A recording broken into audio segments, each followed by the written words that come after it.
Okay, so I received a couple of questions from a couple of guys on how I got the BeamNG.drive to look like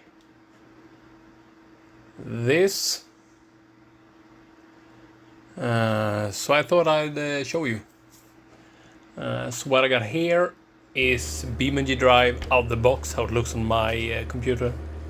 And I got an Intel i5 2500K, 8GB memory, a 1050 Ti GPU, so I've got nothing fancy at all. I think I got about 40 FPS or something like that right now. Okay, so I show you what I did. This is vanilla BeamNG.drive, and I'll walk you through what I did. So, first off, and this isn't necessary at all, but I've got custom sun scale gradients. And this is basically the color of the sun throughout the day. This is midday, this is midnight, sunset, sunrise. So this is basically how mine looks. The original one looks a little bit different. Also, here's the gradient ambient. That's the shadow during the day, and the night color, if I'm correct. I can't quite remember right now. Okay, so that's one of the things. I've also used my special sun flare. That's nothing special either. Another thing I'm using is... Let's see if I get it open. Yeah, right. It's this one. Fixed Bloom and Autoexposure Post Effects by KirbyGuy22. So what he does is something I wanted to do, I tried to do, but couldn't get work. He's increased the time for the auto exposure delay. Before this, it was almost instantaneous. So when you went into a dark area, it would become brighter immediately. This one slows that down, makes it a bit more realistic, or at least it looks better. In real life, it's eye adaptation, so it can take up to 30 minutes or more. But this one looks really good. He also fixed the bloom, which now is less boxy. It's more diffuse. Looks better. So I'm using this as well, and we'll check another one. Right, in this one I've got my screen space ambient occlusion fix. It's a mod. It's a mod, which enables you to keep your ambient occlusion settings from the photo mode. You can. It will reset if you open photo mode a second time, but it always saves them on the exit from photo mode. So you'll be alright. In this one, I already got my settings for the level I'm going to show you. So what I do is I copy these,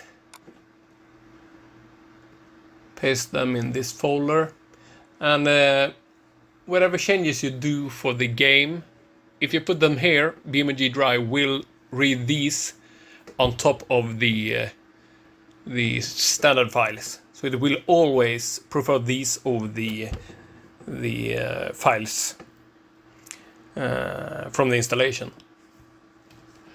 Another thing is this temp folder. You can always delete everything in this one if you want to. You won't destroy anything. What it does is it forces BeamNG to reload everything. So this is the cache folder. So I've emptied that one. Oh Okay, that's it. I'm going to start now.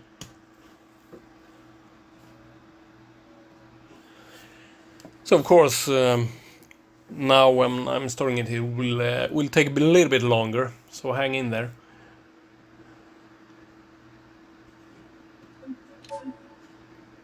And I always use small island when or we also have industrial site, because these two, in my opinion, are the most graphically harmonized maps. Grass isn't green necessarily, the clouds aren't white blobs, trees, not perfect trees, same for the roads. So that's I think that's one key thing in making good maps. It's nothing is perfect, and these two maps are good examples of that. One thing you'll notice is I've also included my ocean settings, so the ocean hopefully looks more realistic.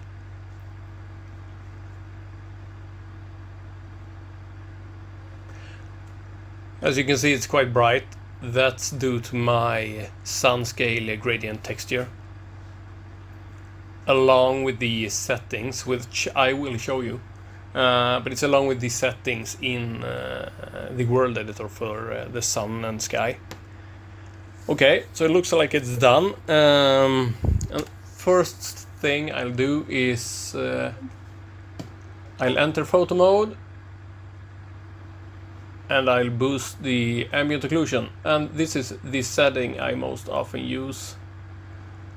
I go high quality. It's not necessary. Sometimes it actually looks better in low quality because it's more diffused. I go radius 1.35. I go contrast 1. Then I exit, and we can set the sky a little lower. Yeah, like this one. So that's it for now.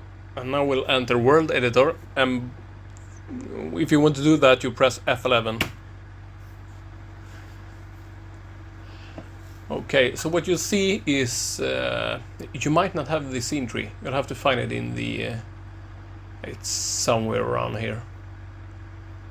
Also, we won't have renderer components, and that's also around here. Yeah, there.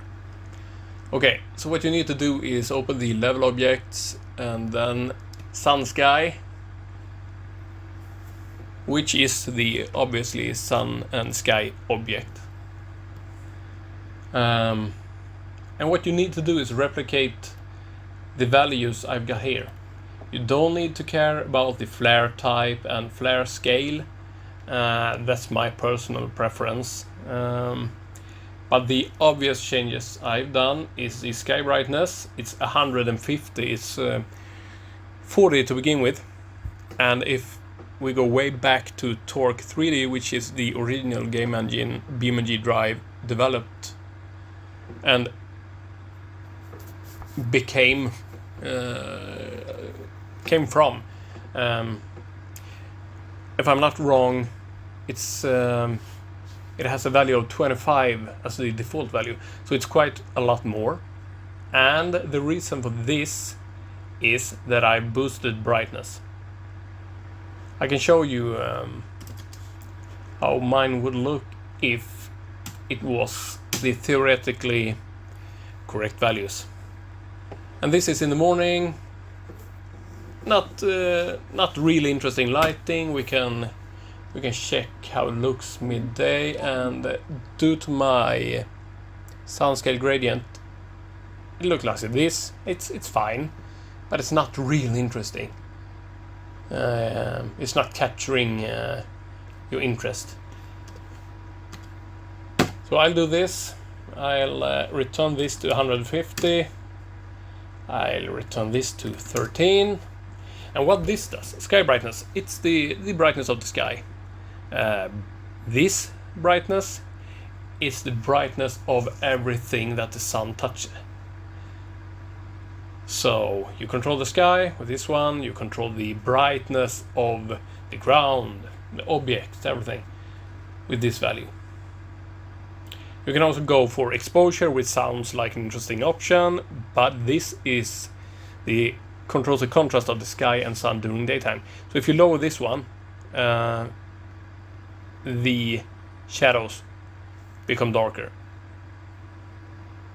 Yeah, and that's nice if we don't use auto exposure function, but we will, and therefore I return that to 1. Okay, so that's it. And back to the renderer components. So first off, I enable depth of field. This one resets every time, and I won't spend a lot of time tinkering with that. Light rays, I usually go for 0.5. But this is the big one. If you want to, you can use your luminance if you're more hardcore. But if you open the combined pass, you can see a bunch of options. You got the bloom scale. Can't remember what I used the last time. I got that saved right. Okay, 10. So we'll put that at 10. Blue shift luminance, I can show you what that thing does. But I put that at 22 or 23.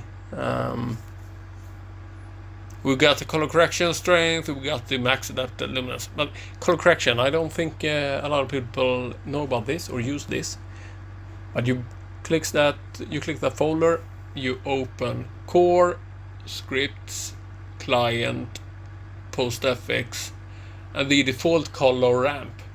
Now you will see an immediate obvious difference in the image. It becomes really exposed, high exposure, high contrast, whatever you want to call it. And of course you can adjust it here. Some people might like this. I don't. So I decided that somewhere around 30. At least for now. Max adapted luminance. I can show you this right here. Yeah. Okay.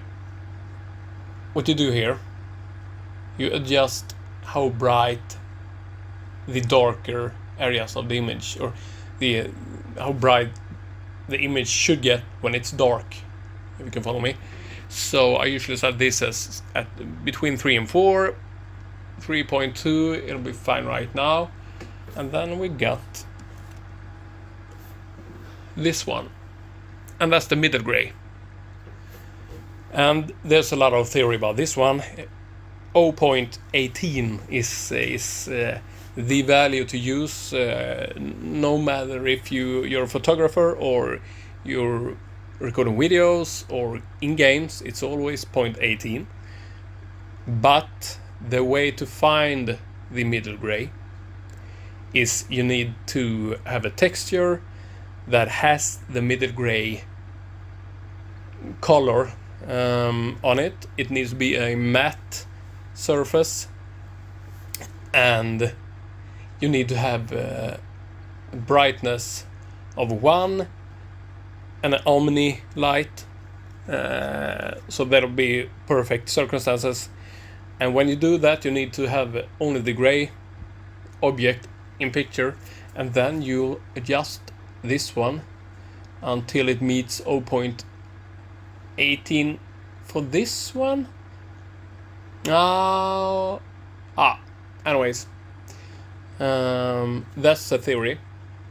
But you'll notice if you put it at 0.18 now, that doesn't make sense.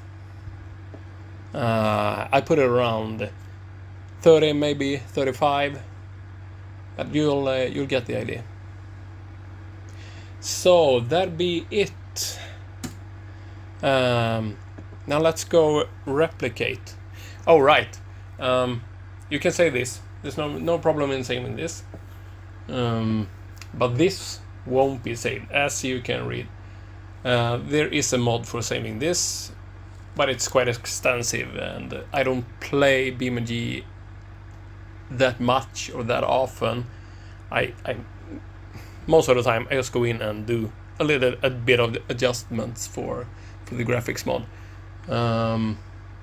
It might be one or a couple of times a day, but I still haven't used the save mod. Okay, so let's go replicate the picture I had. So first off, we'll need. I'm gonna show you. The time is 7. You might think it's gonna be overblown midday. It won't be, because of the auto exposure. So you see it lowers the brightness. But if we do like this, I can show you what the auto exposure does. If we do this, you see it shines. It's the auto exposure working. And if I hurry and look at the brighter part of the image, you'll see it will turn really bright before it turns back down. And that's what this mod is all about. It's really, really good. I'm glad he made that. Okay, so let's get back. In that picture I used the Civetta Scintilla. Yeah, I have no idea how to pronounce that, so I went for the obvious. Anyways, and here's that. And let's go to that place again.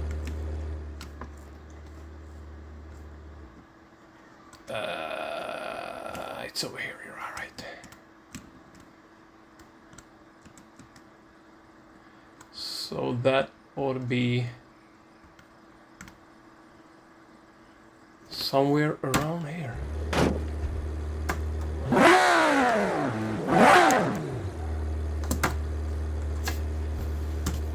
And if I remember it correctly, or something like that.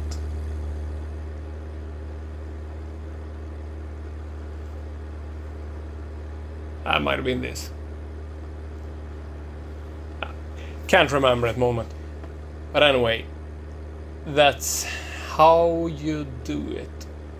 I guess I can show you a couple of different reactions from adjusting these settings.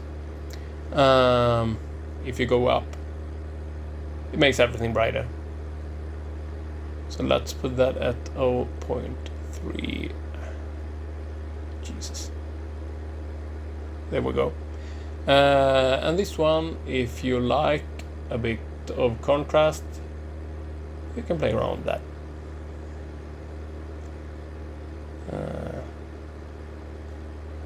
I think I love that one again. And this is of course personal preference. You should see now, it looks really bright. You won't be able to drive in this. You won't feel comfortable. But thanks to the auto exposure, when you go out here, it adjusts the brightness down. Now, I don't drive with it like this. It's too much contrast for me. So something like that.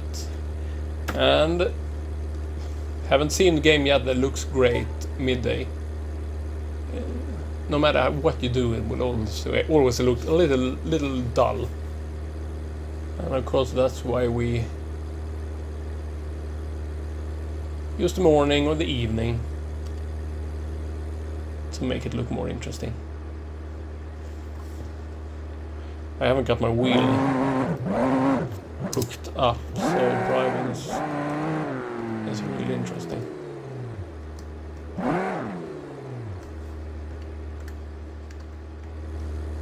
Okay, so that's it. Right, I promised I'd show you what that did too. It's a bit bright for that, honestly. Okay, let's do this. we have the blue shift enabled. If you can see what it does, it makes everything slightly blue or almost purple. And what it does is you set this value at what value to activate it. The higher, the lower threshold. But I reckon 10 is good. What it does, it adds, well, it removes saturation. It desaturates. It's for evening driving and to give you more of that night feeling. So that's what that makes happen. Okay, so I guess that's it. Now you know what takes to make it look like that. And it isn't much. It isn't much. And this, I do this every time I use BeamNG. I set these options, and I'm very happy with how it looks. And all that is left now is for the devs to make the options more usable. But they did say, or TDev did answer me that in the update speculation thread, that when Vulkan API works as intended, they will focus on getting graphics more up to date, or at least make these options available for the end user, I guess.